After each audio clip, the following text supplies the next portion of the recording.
diz Norberto Bobbio, num grande texto, Dal potere al diritto e vice-versa, que foi, aliás, uma conferência que ele deu na Faculdade de Direito de São Paulo, nas Arcadas, por ocasião da sua única visita ao Brasil. E ele acrescenta: o poder sem direito é cego e o direito sem poder é vazio, não? Que está incluído no conjunto de ensaios sobre Kelsen. Foi por isso que, para Bobbio, norma e poder são as duas faces de uma mesma moeda. Então, há esta complementariedade que sustenta a ideia a realizar do projeto Publius. E porque, no trato desses nexos interdisciplinares entre direito e poder e das suas recíprocas relações, o método de Bobbio, como ele diz no prefácio a um livro de Andrea Greppi, de 98, sobre o seu pensamento político, é da mesma natureza analítica. Não? E porque, no trato desses importantes nexos, vale destacar este mesmo método analítico que confere coerência interdisciplinar à obra do Bobbio e é uma expressão daquilo que eu chamei a qualidade da sua visão. Realço assim que não é por acaso que, para dar conta da contribuição de Bobbio à teoria jurídica e à teoria política, é grande o mérito dos livros que resultam da escolha dos seus artigos. Não? Um deles é o que foi pioneiramente organizado em espanhol por Ruiz Miguel em 1980, e outro em francês por Guastini em 98. Os estudos e artigos de Bobbio estão voltados para esclarecer problemas concretos da teoria geral do direito. São um contínuo work in progress e não estão voltados para a elaboração de um sistema como Kelsen, Hart e Ross. Partem do concreto da experiência jurídica e retêm vigência como caminho para a análise e o entendimento do presente e do futuro de um direito em transformação. Eles são mais aptos a lidar com o direito em transformação, menos pirâmide jurídica do que na visão de Kelsen e mais operando em forma de rede e de maneira transversal. Qual é o pano de fundo que anima o método de Bobbio? A maneira dele, ele propõe uma dicotomia entre a filosofia do direito dos juristas e a filosofia do direito dos filósofos. Ele diz: a filosofia do direito dos filósofos é uma filosofia que se vale do direito para expor uma visão geral, neocantiana, neo-hegeliana, fenomenológica, existencialista, neomarxista. A filosofia do direito dos juristas, com interesses filosóficos, são aquela que provém dos juristas que se debruçam sobre os problemas concretos do direito, que não encontram soluções apropriadas no âmbito do direito positivo. É o caso de Bobbio. A filosofia do direito de Bobbio resulta de uma visão de direito por subspecie juris. Parte dos problemas da experiência jurídica para encontrar soluções de encaminhamento conceitual, não para encontrar um problema num sistema concebido como uma dogmática de coerência sintática. É uma perspectiva organizadora, como diria o Ortega, muito útil para, como eu dizia, lidar com o direito nas suas transformações recentes, que é menos coerente, que é menos piramidal, que é muito globalizado e que funciona em rede. A vocação analítica de Bobbio levou a distinguir, dividir, decompor os problemas da filosofia do direito, como, aliás, ele fez no campo da teoria política. Daí a sua proposta de trabalho de tarefas do esclarecimento de problemas. Então, ele diz, olha, há um problema deontológico, que é o que diz respeito aos valores que inspiram o dever ser do direito positivo, que é a força do sentimento da justiça, que se enquadra no âmbito da teoria da justiça. O problema ontológico, que é o que é o direito e como se diferencia de outras áreas do conhecimento, que ele enquadra no que denomina de teoria geral do direito. Vale dizer, na análise de categorias e conceitos gerais que se valem dos juristas no trato da experiência jurídica. Poder, dever, sanção, normas, ordenamento, lacuna, antinomias, interpretação, validade, que é o que tem como ponto a fronteira daquilo que é direito, daquilo que não é direito. E são os temas de preferência com os quais Bobbio se preocupou. E o problema fenomenológico, que é a análise da evolução do direito nas sociedades, é um campo da sociologia jurídica que pode ser relevante para a teoria geral do direito, como foi para Bobbio em Dalla Struttura alla Funzione e para discutir a função promocional do direito e, sobretudo, para lidar com as características das constituições contemporâneas. E o problema metodológico, para ir fechando a minha reflexão, que é o meio de acesso ao conhecimento do direito. No exercício dessa tarefa, válido tanto para o direito quanto para a política, uma das originalidades de Bobbio é uma ars combinatória, fruto de grande rigor analítico, precisa capacidade de contextualização histórica, muito agudo discernimento do relevante, sábio e erudito uso da lição dos clássicos e criativa engenhosidade no emprego e construção de dicotomias que permitem captar diferenças e lidar com o complexo pluralismo ontológico da realidade.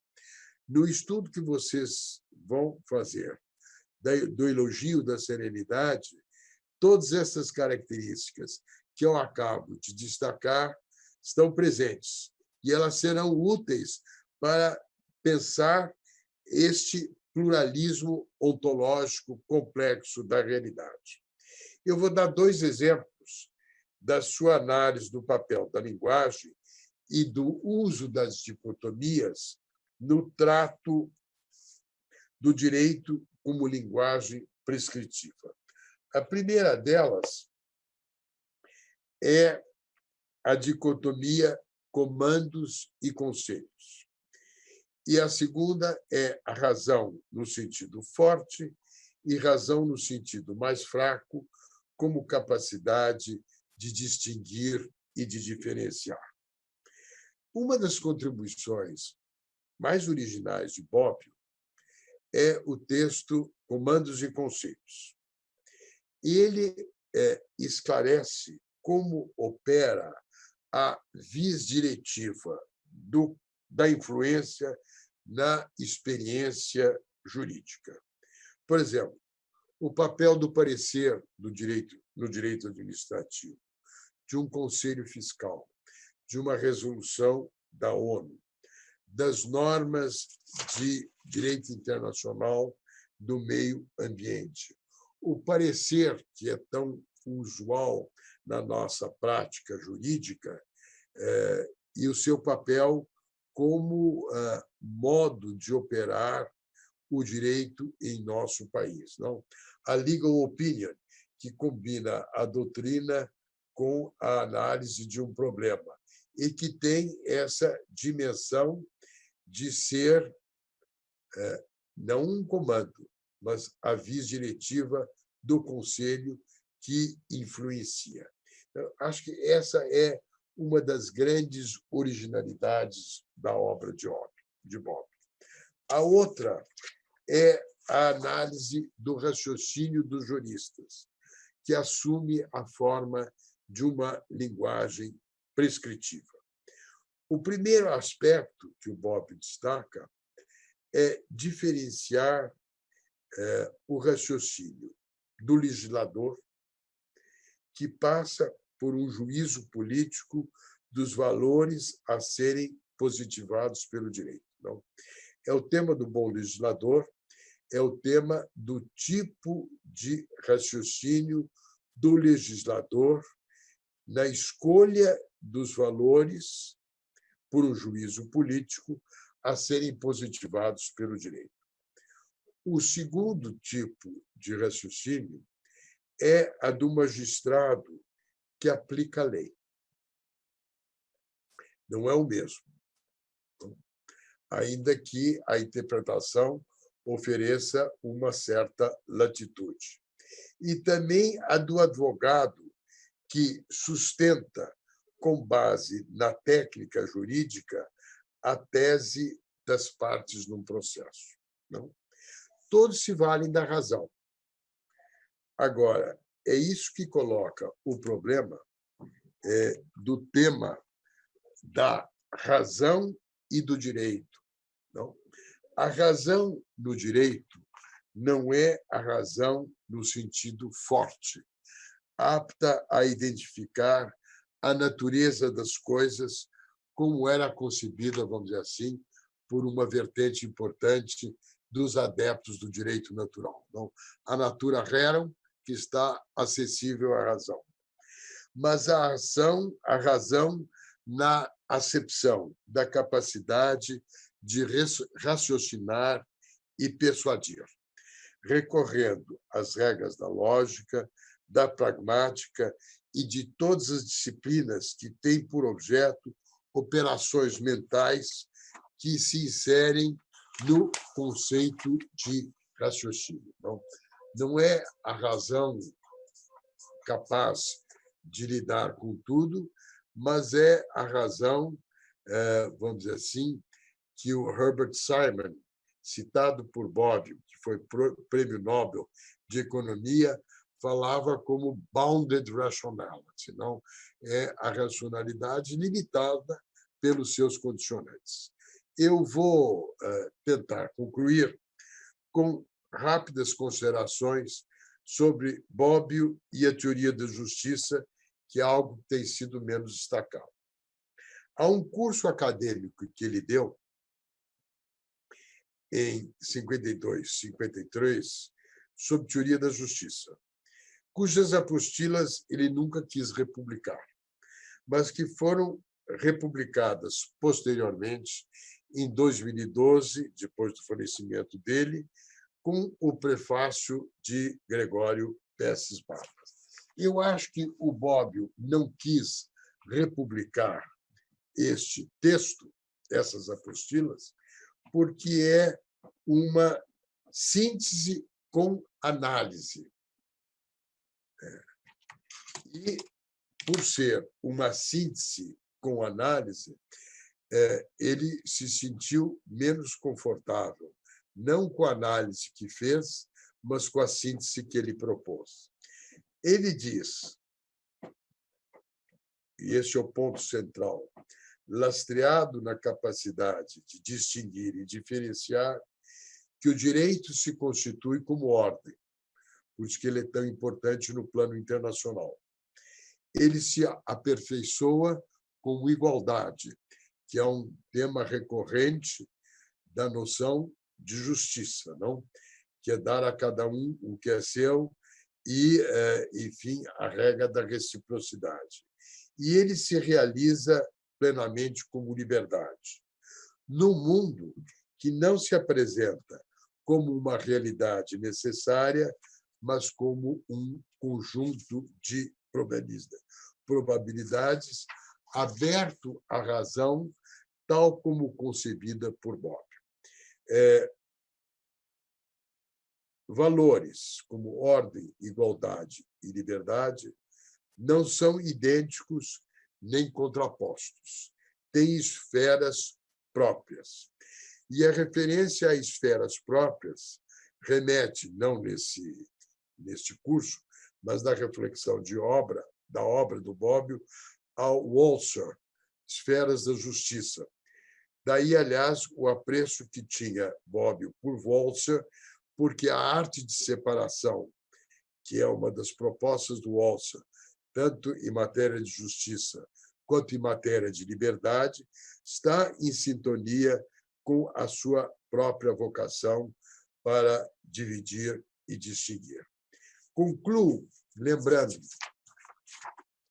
que o Bobbio elaborou 3 metáforas sobre o papel da razão.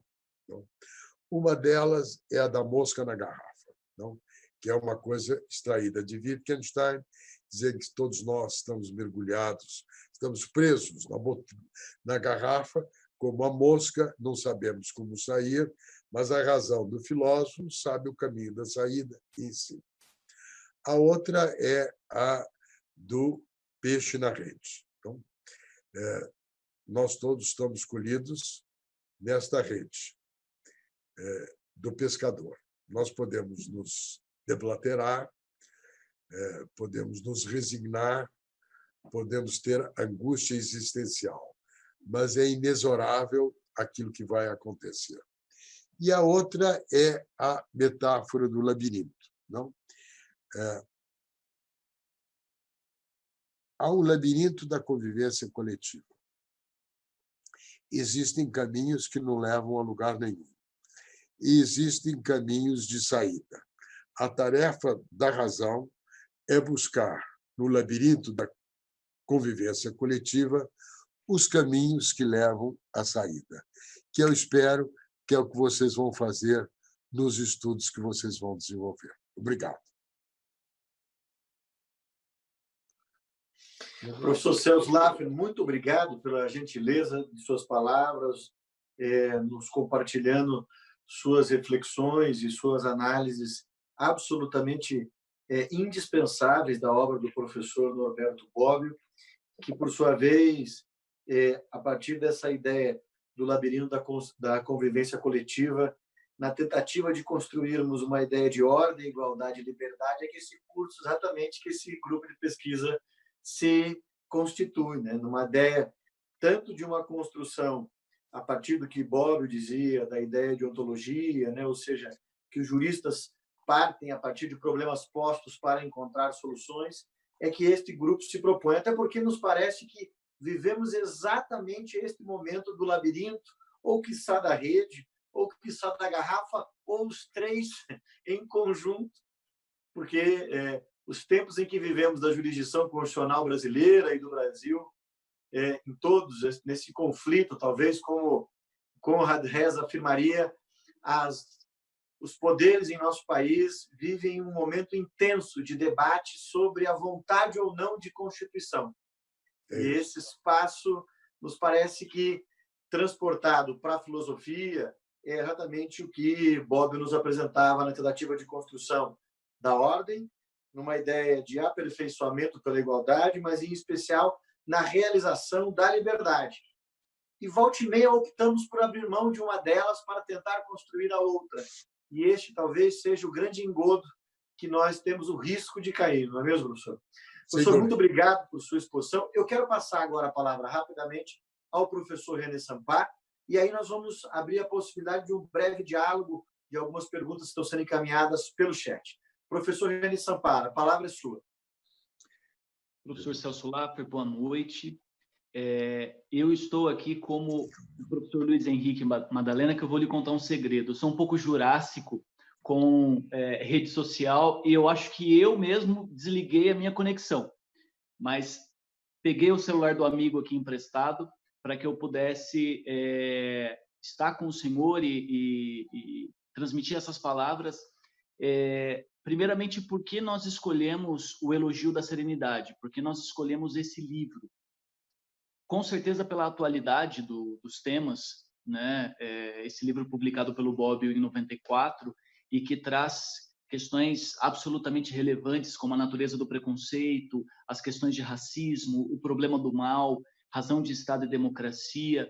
Então, a escolha desse livro, ela partiu exatamente da atualidade com que os temas podem ser discutidos e uma ponte para outros tantos autores e tantas análises possíveis, né? Lembrando que a serenidade ali para o Bobbio é o mais antipolítico das virtudes, e fazendo uma ponte com a pesquisa de Arendt que o senhor fez também, a relação entre democracia e não violência, que o Bobbio e Arendt defendem com tanto ardor, né, professor? E o Publius, professor, nasceu especificamente após de um diálogo que nós tivemos entre os professores, mas após nós temos tratado sobre um documentário chamado Silêncio dos Outros. É um documentário do ano passado espanhol que trata houve a anistia do regime franquista, né, na Espanha, mas muitas pessoas não conseguiram encontrar os seus entes queridos para poder lhes dar um enterro digno. Então, o documentário trata disso e, diante da nossa discussão ali, nasceu o desejo de formar um grupo para falar sobre democracia e liberdade. Nós queríamos tratar desse tema e o Bobbio surgiu como um autor praticamente consectário a essa ideia da defesa de democracia e liberdade. E é um projeto, Publius, que congrega professores, pesquisadores do Brasil, pesquisadores também de fora do país, para análise e discussão de um livro específico por ano e, a partir daí, realização de eventos e publicações gerais. Uma coisa importante, professor, nós tivemos o apoio do Centro Studi Piero Gobetti, que é aquele que hoje leva adiante o legado intelectual do Norberto Bobbio. Inclusive, o Pietro, que é o diretor, lhe mandou um grande abraço, ficou muito feliz em saber que o senhor estaria aqui conosco. E nós iniciamos esse dia tão festivo para nós, desse lançamento, com a Conferência Magna do senhor, que é uma grande referência para nós sobre o Bobbio e, pessoalmente, também sobre Arendt, que eu tenho muita pesquisa nela, gosto muito dela. E nós temos, então, 3 categorias de pesquisadores no grupo, e a nossa proposta é sempre voltados para a ideia do constitucionalismo democrático e das liberdades, fazer uma análise e congregar pesquisadores do Brasil e de alguns países, que nós temos alguns professores vinculados a nós. Então, para nós é uma grande alegria tê-lo conosco. Muito obrigado pela exposição, porque, na verdade, nós não poderíamos ter a maior felicidade de tê-lo como um expositor de Bobbio, né? As reuniões, o professor Flávio aqui pediu para eu comentar, as reuniões basicamente são online. Nós temos um professor convidado que tratará de um tema específico da parte 1 do livro, daqui a 15 dias, e temos pesquisadores que expõem o artigo e, em seguida, debatedores. Esse professor convidado pode, por exemplo, razão de Estado, ele pode fazer uma análise não específica em Bobbio, e os pesquisadores se focam nos artigos mesmo que compõem a obra, e os debatedores fazem um arranjo sobre todas as questões. Obviamente, nós conferiremos a palavra a todos os amigos que participarão como ouvintes, porque quem dera nós tivéssemos espaço para todos, né, professor? Mas nós não conseguimos, que nós tivemos uma quantidade bem importante de inscritos. E pretendemos, ao final do ano, após todas essas análises, publicar pelo menos uma resenha do livro, mas, pessoalmente, nós queremos publicar um livro sobre algum dos temas que compõem esse livro, possivelmente sobre tolerância, que eu acho que até gostaria muito de ouvi-lo sobre esse livro especificamente, porque, particularmente, é um livro de filosofia moral, todos nós sabemos, porque Bobbio ele traz análises filosóficas, mas com um romantismo que é muito interessante em cada um dos artigos. Parece que é um livro que se destoa dos demais. Para quem leu Teoria da Política ou Positivismo Jurídico, no Elogio della Mitezza ele já parece que quer deixar um legado para nós daquilo que é parte da sua obra. Então, para não me alongar mais, professor, eu agradeço muito a presença do senhor e, claro, se o senhor puder compartilhar um pouco conosco, eu gostaria muito de ouvi-lo sobre, especificamente, o Elogio da Serenidade, que nós começaremos a discussão. Todos os que estão aqui na sala, com certeza, ficaram muito honrados em ouvir o seu ponto de vista sobre o livro. Eu acho que é uma escolha boa, tem a vantagem de ser uma escolha original, tem também a virtude de ser uma escolha que ilumina textos anteriores do Bob. Não? Eu acho que a discussão sobre as virtudes não é muito interessante, né? Esse elogio que ele faz da Mitezza. Mitezza é difícil de traduzir, não? Eles traduziram por serenidade, que é uma possibilidade, não? Mas a palavra tem mais de um significado.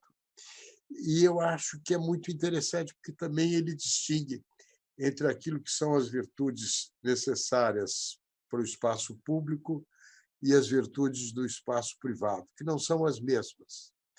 O que também é muito útil para quem pensa os temas da liberdade e da Constituição, liberdade antiga, liberdade moderna, liberdade como participação, liberdade como não interferência.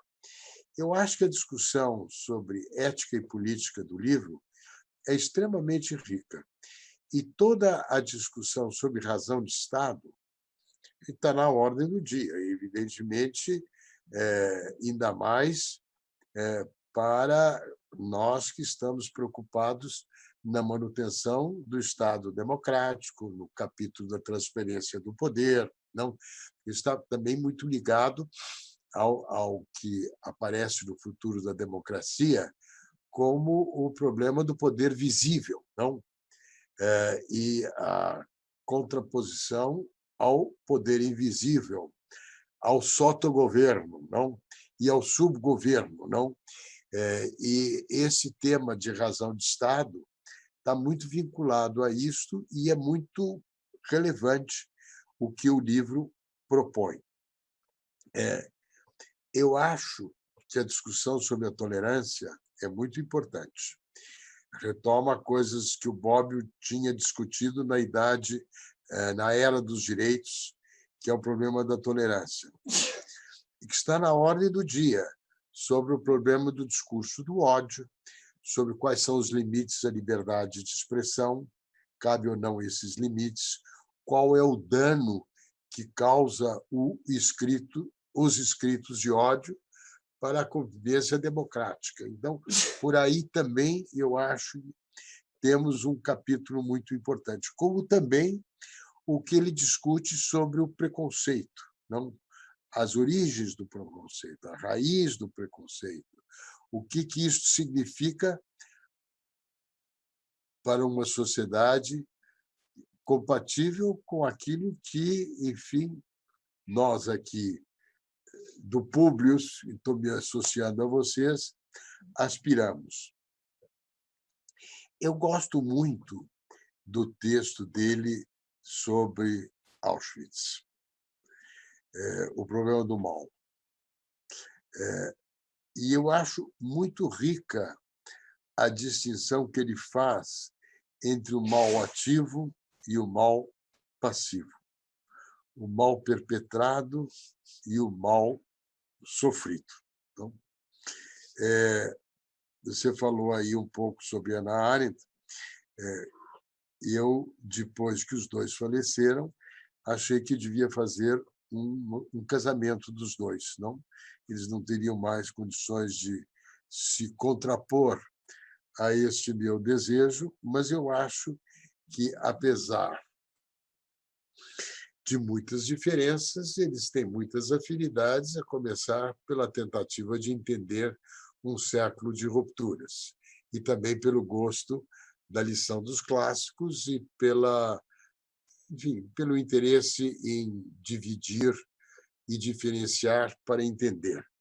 Esse dividir e diferenciar para entender é muito claro nessa história do mal ativo e do mal passivo, não? Que é uma maneira muito boa de olhar o problema do mal, para falar com Bobbio, na perspectiva ex parte principis e na perspectiva ex parte populi, não? Com que você também volta aos temas, enfim, da democracia e do problema do mal. Então, eu também pensei e elaborei um pouco isso, que a Hannah Arendt faz a distinção entre o mal radical e o mal banal. O mal radical aparece nas origens do totalitarismo e o mal banal, a banalidade do mal, no texto sobre o Eichmann, e daí aquela grande discussão dela com o Gershom Scholem, em que ela diz, olha, o problema da banalidade do mal não é que ele não seja um mal, é que ele é raso, mas é como um fungo que pode se espalhar sobre a face da Terra. Então, a minha tentativa de trabalhar a convergência é de que o mal ativo, ex parte principis, se tornou um mal caracterizado pela banalidade. Ele se espalha pela terra e corre o risco de ser um fungo que a destrói. O mal radical, que é o que leva ao genocídio, ao holocausto, é a ideia da descartabilidade total do ser humano. E é um exemplo, por excelência, do mal sofrido, ex parte populi, por pessoas que sofrem esse mal, não pelo que fizeram, mas por aquilo que elas são, o que remete aí também à natureza do preconceito. Enfim, são ideias assim preliminares que me vêm à mente, instigadas aí pela sua pergunta.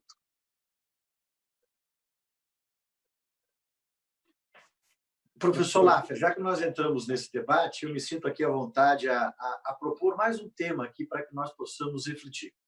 Na obra do professor Norberto Bobbio, ele faz uma reflexão muito importante, que é um debate sobre o que significa ser tolerante. E nessa ideia de ser tolerante, ele tem uma afirmação intrigante, onde ele afirma que mais rica será uma liberdade em perigo e em constante evolução do que uma liberdade enclausurada, incapaz de evoluir.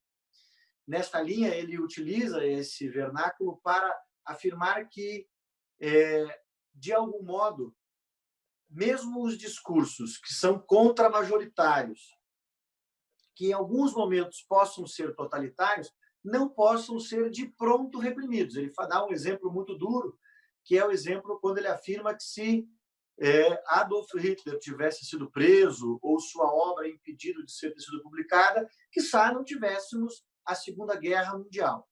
Ao contrário dele, Karl Popper faz uma afirmação de que, sim, nós devemos censurar esses discursos previamente. Vivemos em nosso país exatamente um estado de eclosão dessas ideias, de alguma forma, ideias que, em algum momento, são ideias de críticas políticas, que me parecem dentro do espaço democrático, e de outros que, por sua vez, pretendem propor ideias como forma de ruptura da própria democracia, né? E se a democracia é para defender a liberdade, quiçá aqueles que lutam por romper a democracia e contra a liberdade, quiçá a democracia possa se virar contra elas. Qual a sua percepção sobre essas reflexões, professor? Esse é, evidentemente, um grande problema, não é um problema fácil. Você se lembra que eu discuti esse assunto no caso Elvanger, que eu expus em duas sessões no âmbito da Academia brasileira de direito constitucional. Sim. E justamente o que o caso Elvanger colocava era, enfim, como é que eu lido com dois princípios constitucionais, não? O tema do racismo ou da prática do racismo como um crime, não, um ilícito penal, e a liberdade de expressão. Como é que eu pondero essas duas coisas? Não? De lá para cá, esse problema se tornou ainda mais agudo, não só no Brasil, como no mundo, não? Porque nós vemos aí a presença cada vez maior do ódio, não? Que isola, que compromete os valores e que envenena o espaço público. Eu penso muito num livro que me impressionou muito, que é um livro do Jeremy Waldron, The Harm of Hate Speech, não? O dano dos escritos do ódio. Não? Eu penso que o artigo da Constituição que estabelece que nós temos como objetivo, como república, construir uma sociedade aberta, sem discriminação, de qualquer origem, voltadas para o bem de todos, que isto é um bem público a ser tutelado e que ele coloca limites à liberdade de expressão. Eu não me sentiria à vontade com a censura prévia, mas eu creio que vale a ideia de que quem propaga um escrito de ódio tem a responsabilidade de arcar com aquilo que disse, como arca nos crimes contra a honra, injúria, difamação, e que, portanto, cabe esta responsabilização jurídica. A Fundação Getúlio Vargas, aqui em São Paulo, a Escola de Direito, está concluindo, eu estava lendo, um projeto de pesquisa muito interessante, porque eles fizeram uma matriz das variáveis que caracterizariam o escrito de ódio. Não? Se o grupo é vulnerável, qual é a intenção, qual é o meio pelo qual ele se propaga, qual é o que significa, etc., etc. E tal. Um pouco para ajudar a pensar esta história. Não? Enfim, na Europa, como você sabe, os europeus têm muito cuidado nesta contenção jurídica dos escritos de ódio. Então, a Alemanha, em particular, e não é por acaso que elas têm a sua experiência histórica. Nos Estados Unidos, a tendência é fazer prevalecer a liberdade de expressão. Mas eu creio, para usar o que eles disseram, os americanos, que os escritos de ódio são um clear and present danger que ameaça a democracia. Eu caminharia por aí, que está na linha do que eu discuti de maneira, vamos dizer assim, mais pioneira como amicus curiae no caso Elvanger.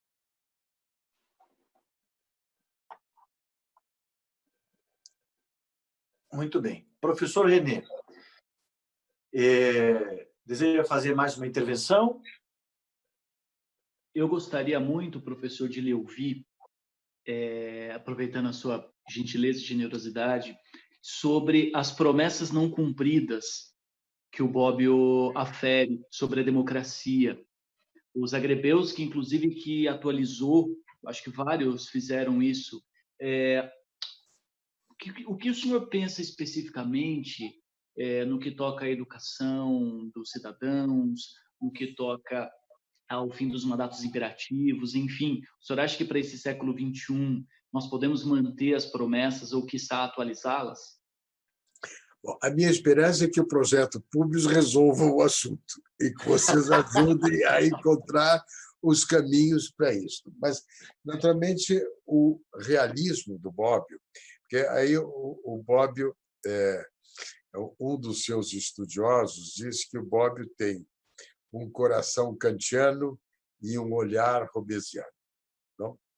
Então, o coração kantiano o leva a querer que essas promessas sejam cumpridas. Então, mesmo porque a influência de Kant, até na reflexão do Bobbio sobre a democracia, é importante e relevante. Agora, o olhar robesiano dele também diz, olha, é preciso olhar a nossa matéria e ver como é que ela afeta as promessas não cumpridas da democracia. As promessas não cumpridas da democracia têm tido consequências. Não? Uma delas é modalidades de populismo, que, como diz o meu amigo Bovero, um pouco na linha do Bobbio, são formas de autocracia eletiva. Acho que o caso do Chaves e do Maduro não deixam de ser algo nesta linha. O risco das promessas não cumpridas, para brincar novamente com as categorias que o Bovero inventou, é a caquistocracia. Caquistocracia é uma forma que ele inventou, mas que eu achei ótima, é o governo dos piores. Uma vez, no governo, na hora de uma entrevista coletiva, eu quase disse que a manifestação que o sujeito estava me perguntando a respeito de não sei quem era uma manifestação caquistocrática, mas eu acabei me controlando, porque eu achei que ia ser visto como muito pedante. Mas de onde veio a ideia do Bovero? A ideia do Bovero veio do seguinte, não? Vocês estão aí também pensando na Constituição Romana, o Públio, que inspirou os nossos federalistas. Então, a Políbio diz que a Constituição Romana é uma Constituição mista que tinha a vantagem de reunir os méritos do governo de poucos e de muitos. Não? Portanto, da monarquia, da aristocracia e da democracia. E diz o Bovero, muito bem, se, em vez de ser assim, ele escolhe o que há de pior no governo de poucos ou de muitos. Então, em vez de ter o governo de um monarca, eu tenho de um tirano. Em vez do governo aristocrático, eu tenho o governo dos oligarcas. Em vez de ter um governo democrático, eu tenho um governo oclocrático, ou seja, da demagogia. E o personagem ideal reúne todos esses atributos: a sedução da massa, a associação ilícita entre o dinheiro e o poder,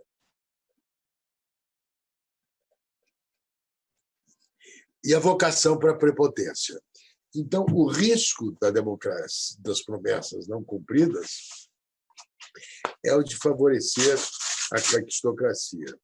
É por isso que a pauta da defesa da democracia e da discussão sobre a crise da democracia é tão importante. Mas eu não me aventuro nessa altura do campeonato.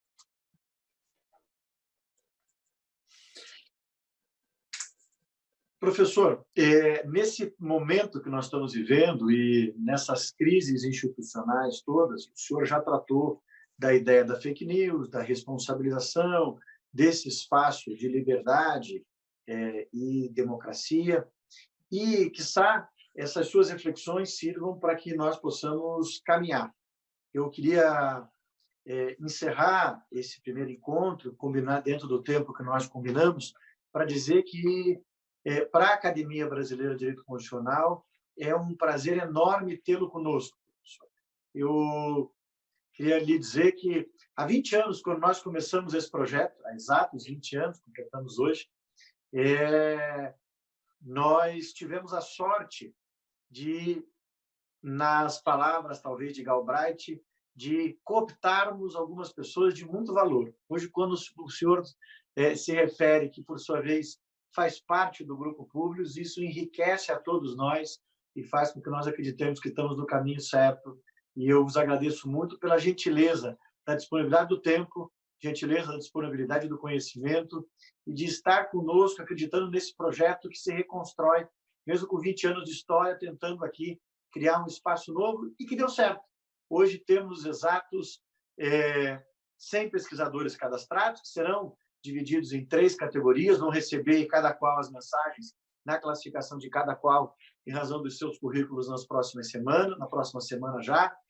Temos professores, pesquisadores de renome internacional, da Itália, da Argentina, que participarão conosco, e a sua presença aqui dignifica esse trabalho que todos nós aqui voluntariamente nos dispusemos a fazer, com 100 inscritos e quase 1000 participantes na internet hoje, assistindo essa sua conferência, essas suas observações sobre a democracia. Eu lhe agradeço muito, queria lhe passar a palavra para que fizesse o senhor o encerramento e nos desse boa noite, porque certamente para nós foi um prazer muito grande poder compartilhar e absorver um pouco do seu conhecimento e dessa sua disponibilidade de participar do lançamento do projeto Publius, que comemora os 20 anos da Academia Brasileira de Direito Constitucional.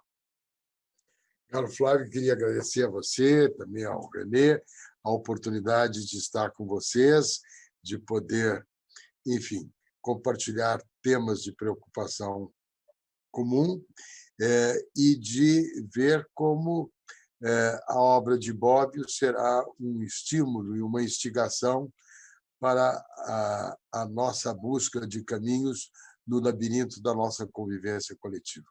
Muito sucesso e muito obrigado. Muito obrigado, professor. Pesquisadores, meus amigos todos, uma boa noite a todos. Agradeço a participação de todos vocês nesse importante projeto. Sintam-se parte de uma história. A história da Academia Brasileira de Direito Constitucional foi construída ao longo desses 20 anos com a participação de muitos, e todos vocês, pesquisadores, fazem já parte dessa história. Professor Celso, mais uma vez, muito obrigado pela participação. Com isso, eu encerro os trabalhos de hoje, agradecendo ao professor René, professor Luiz Henrique Braga Madalena e todos vocês que participam deste momento inaugural do Grupo de Pesquisa Publius. Muito obrigado e uma boa noite. Uma boa noite, professor.